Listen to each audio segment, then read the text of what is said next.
Saturday at 6 o'clock Central on ESPN. To ask a question for Coach Malzahn, please press star 1 on your telephone's keypad at this time. And Coach, while we wait on any questions, if you could take a moment to comment on your team as you enter the Mississippi State game on Saturday.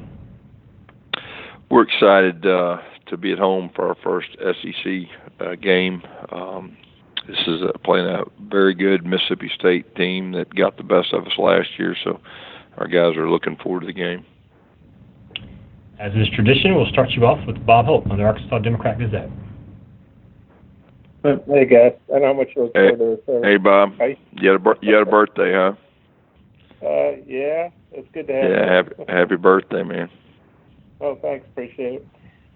Hey, I was reading about, I guess, Tulane running at least their version of Woody the other night. I saw that play. Didn't really make the connection right away. And then I guess you guys ran it. And, of course, I always remember that from the Auburn Arkansas game in 2006 when Reggie finished it. You guys, was that the first time you'd run Woody, or that Auburn game back in 06, or did you do it? No,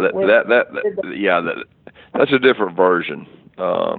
What we did the other day, that was like you're faking taking a knee and running a play, but the original version is a little bit different. Is it all kind of off the same tree and kind of a little bit, yeah, a little bit, not really, but there is some similarities. Was it kind of fun that it got brought up, and where do you remember where you got the idea for that? Was that just something you came up with? Yeah, no. The original Woody, that's way back when. That's back in the 90s. We used to run that, but and I got that from Chris Wood, back at Shiloh Christian. But the what we did the other day, I think it was a couple of years ago. Purdue ran a version or ran that same play against Memphis, and then we ran it against Washington last year, first game.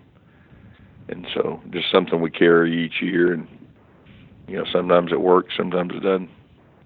I guess that's why you call it Woody for Chris Wood. Yeah, Chris Wood, Woody. That was his play way back when. Okay, thanks, guys. Okay, thanks. Next is Brandon Marcello, 24/7 Sports. Hey, Brandon.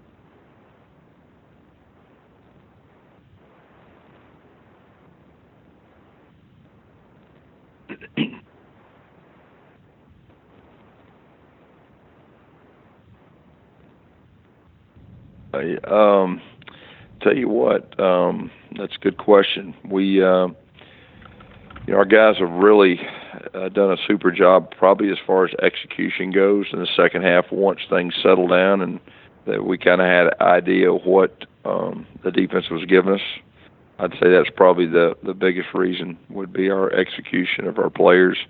Once we figure out what the defense is giving us.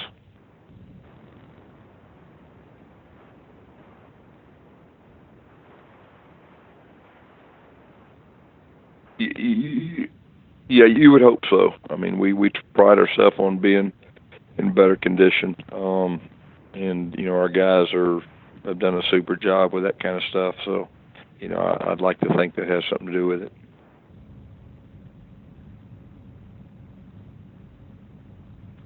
Next is Ben Portnoy, the commercial.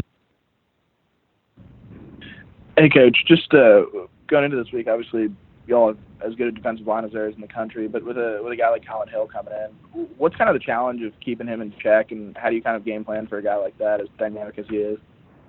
Well, he's definitely dynamic, and he breaks tackles.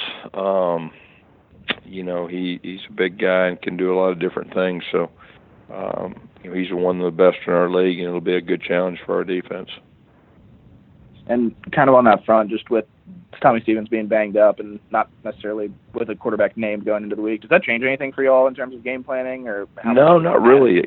Both those quarterbacks are good quarterbacks, and there's some similarities, and we're expecting we may see both of them. So that's the way you have to prepare. Perfect. Thanks, Coach. Okay. Next is AP Stedham of WHEP. Good morning, Coach. Hello. Coach, what's been the biggest improvement in Bo Nix after these first set of games, and do you think MSU's passing game has improved this season? Bo just needs more experience. I think every snap he gets, the more comfortable he gets, and I think that's the big factor for him as far as their passing game goes. I think that may be accurate. I mean, we'll see after this game. I could probably answer that better after the game. Thank you, Coach. Thank you. Next is Steve Moulton at WZZN. How are you, Coach? Hey, Steve. Yeah, certainly able to run the ball very convincingly at Texas A&M. So I'm going to go to the offensive line. What has impressed you the most about this year's O-line? And if I could, get a health update on Prince Tega. First of all, Prince did a good job. He played well, stayed healthy throughout the game. So I think he's in a good spot, going to this game. And so I think that group is growing. I think in second halves of games, like I said, they've done a great job, and I think if we'll stay healthy, we got a chance to be a good offensive line. And Mississippi State comes in having created 11 turnovers through 4 games, and I know turnovers are always such of utmost importance, but what have you seen out of Mississippi State where they've been able to grab 11 turnovers through 4 games, Coach? Well, they're very aggressive. They blitz. They come after you a lot. They go after the football. It's impressive to watch, as far as forcing fumbles and of course, interceptions. They got some guys with some really good ball skills. And finally, Coach, what is it about, especially seeing your offense over a little over a decade now, of just that first play, either momentum-wise being a trigger for your offense or maybe even a defensive penalty that triggers your offense, of just that first momentum to get the ball rolling, if you know what I mean, Coach? Yeah, I think there's some truth to that, just getting momentum, getting rhythm, and then, of course, playing fast. We're at our best when we're playing fast and playing aggressive. Thank you, Coach. Thank you. Coach, thank you for your time. Okay, thanks.